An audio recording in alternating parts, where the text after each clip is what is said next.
De retour au Festival des Agités du Mélange 2019, nous étions le 15 juin et nous sommes accompagnés de Dada Bovic.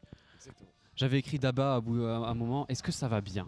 Très bien, oui. Donc là, actuellement, à l'heure où je vous parle, vous avez déjà joué. Comment avez-vous ressenti cette expérience de jouer sur la scène du Festival des Agités du Mélange? J'ai pas du tout articulé. Ouais, mais je pense qu'on a compris la question. Non, moi je demande une redite. Je suis désolé, c'est pas professionnel. On la refait, on coupe, on la refait. Ok, on recommence. Parce que Il est con. C'est le Fureur, hein. Donc on recommence. La Fureur, Romain, tu te trompes souvent. Alors comment t'as senti dites-nous. ce concert, Romain? Oui, bah allez. Comment j'ai senti le concert? On a joué à 18h45 avec finalement un peu de retard, mais Oui. ce qui a changé par rapport au set de d'habitude, c'est que d'habitude on joue avec de la vidéo qui est projetée sur scène, souvent derrière en plutôt grand écran. Là, on a dû s'adapter un petit peu parce que évidemment le 15 juin à 18h45 il fait jour.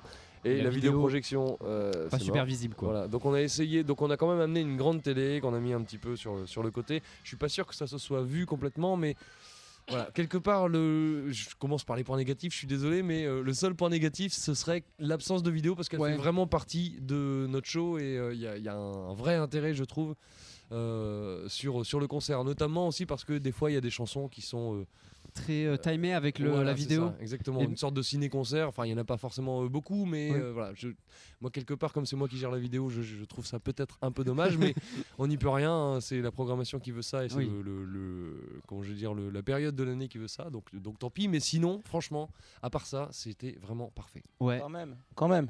Bah, j'ai dit que je commençais par les points négatifs, mais en même temps, c'est moi. Hein, vous me posez la question à moi. Je suis quelqu'un de négatif dans la vie.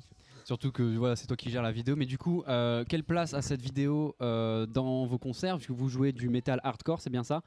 Et quelle place a cette vidéo dans vos concerts? La vidéo accompagne les paroles, accompagne le son.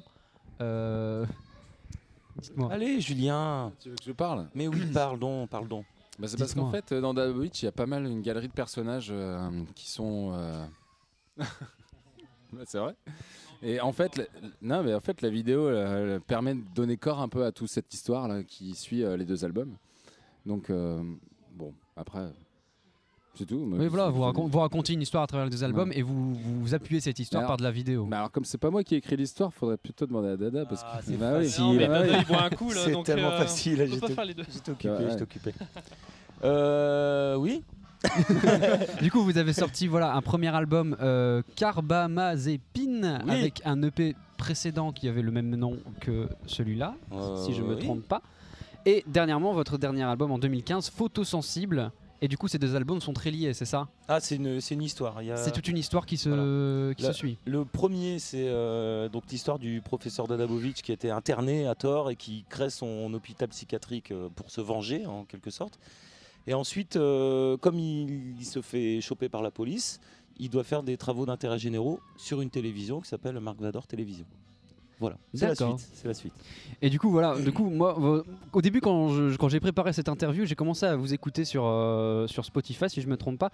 Et j'ai commencé à écouter, je me souvenais, j'avais entendu Metal Hardcore, et je commence à écouter, je fais ah oui, c'est quand même un gros truc. Et vous ressentez ça un peu comme un défouloir aussi? Alexis? Pour ma part, oui. Étant batteur, c'est un total défouloir. Donc, je pense que oui. Après, je pense que les paroles parlent d'elles-mêmes. Hein, ou des fois, on traite de manière un peu grossière, mais ça fait du bien aussi de traiter. Hein, on confirme. Ouais.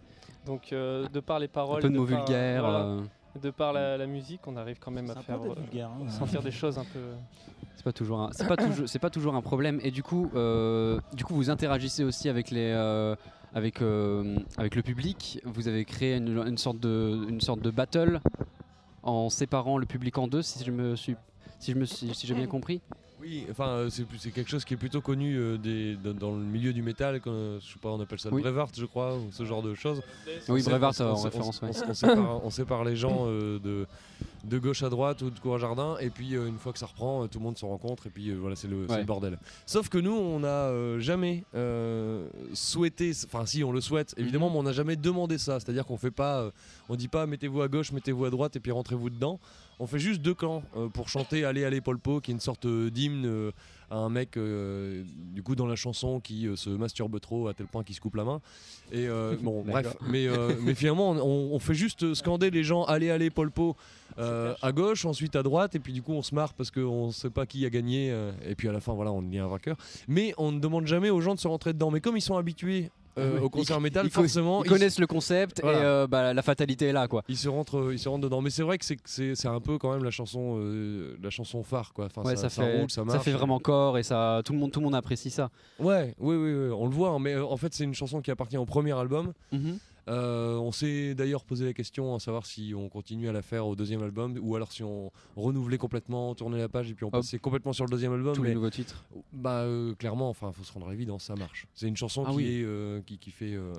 C'est fédérateur. Ouais, c'est fédérateur complètement. Voilà, ce qui est sûr, c'est que quand on crée plusieurs albums, il y a forcément des chansons que les gens veulent réécouter et voilà, ils veulent revivre, et c'est vraiment voilà des gros succès qui ressortent. Gros succès.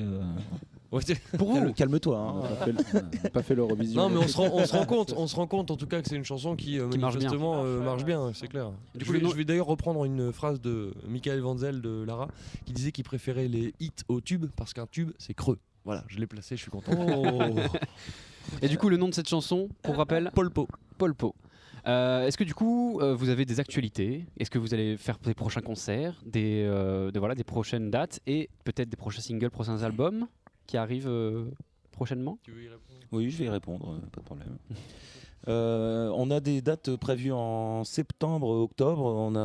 Là, on a une prochaine date au Bobble Café du côté de l'Homme, fin juin. Après, on fait pause vacances. Voilà. Petites vacances, ça fait Petites toujours vacances. plaisir. Septembre, on va jouer à Lens. Octobre, en Belgique. Et on va booker des trucs pour novembre, décembre. Pour l'instant, on en est là. Et pour le futur, on aimerait bien faire un court-métrage qui n'est pas la suite, forcément. Je vais essayer de te dire quelque chose sans trop me dévoiler. Vas-y. Donc, Petit teasing. un court-métrage autour du personnage de Romanescu. Et du coup, Voilà, avec de la musique plus court, pas un album. Le court-métrage sera musical? Oui. Donc voilà, donc c'est pas un album, c'est pas un EP, c'est un court-métrage. Avec de la musique. Voilà. C'est 100% musical. Ouais, 100% musical avec vidéo, mais là, ce sera une histoire autour du personnage de Romanescu. Je te disais qu'il y avait quelques chansons qui étaient cliquées ou rythmées sur la musique. Oui.